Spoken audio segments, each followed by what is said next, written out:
brilliant bouquet of hot air balloons paint the sky over Albuquerque, New Mexico. Just like the rainbow out there. All the different shapes of the balloons. You name it, and there's a balloon that's designed like it. Arthur Minizoli and his wife Dee are on their very first trip to the biggest balloon festival in the world. The breathtaking sight draws more than 100,000 tourists a year. But today, one balloon will take their breath away in a terrifying split second. It went so fast, you'd get a knot in your stomach. The basket fell. Next, the people in the basket survived the first bolt. But what about a 30-foot fall? It's one of the most photographed events in the world. Albuquerque's famed balloon fiesta. It's just so beautiful, and some of them have streamers, the colors of the balloons. Dee Minizoli and her husband Arthur came all the way from Thousand Oaks, California to see it. They had everybody from Chiquita Banana to Mr. Peanut to the rainbow-colored balloons, and it's spectacular to watch. So you hear the roar of the burners going, and the people, the excitement. At the crack of dawn, the first balloons come to life, filled with hot air. This year, there are 750 balloons.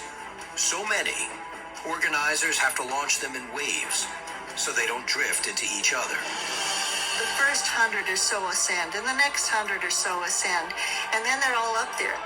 What scared me was some of them ascend, and then the air currents change as they get a certain height. On day 3 of the fiesta, Dee and Arthur decide to enjoy the other sights of the city.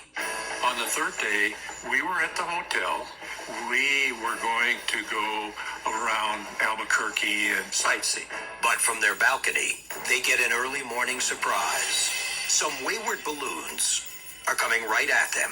I said, you need to get our camera. They're going to land right here next to the motel. And he says, yeah. I got the camera, ran outside, and sure enough, there's balloons all around, and they're landing on the other side of the freeway.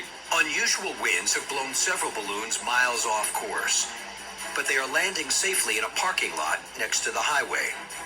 And we're so enthralled with just watching them, we're not looking off to our right. But one balloon is out of control and heading toward trouble. The panicked pilot is desperately trying to put it down in a Little League baseball field. And it looked like he was going to land in that field. And for some reason, he decided not to land there. And so he gave it a shot of hot air, and the balloon started to rise. That turns out to be a big mistake. I see this enormous flash. And I asked my friend, I say, what was that? I'm thinking maybe it's the burners or something. And that's when he says, those are the power lines. Power lines surging with enough electricity to light up the entire block. It's like time stops for you. You have no idea how scared you are. You don't know how many people are in the basket. You don't know what's happening. Arthur spots 2 people through his viewfinder, a pilot and passenger. Dee doesn't know if they are dead or alive. When you see that flash, you think they're just burned to death because it's just a big explosion or electrical fire. The smoldering balloon is dangling 30 feet in the air, but that's only part of the danger. Those volatile propane tanks are now surrounded by electricity. The potential for an explosion was tremendous because you've got these big propane tanks on there for the fuel. The balloon and basket weigh close to 600 pounds, and gravity won't be denied for long. And they hung there for, I don't know, it maybe could have been 30 seconds. It seemed like a couple of minutes. Then it happens. All of a sudden you hear another arc, and you see the flash, and the basket drops. It tilted and then fell. Just as quick as that.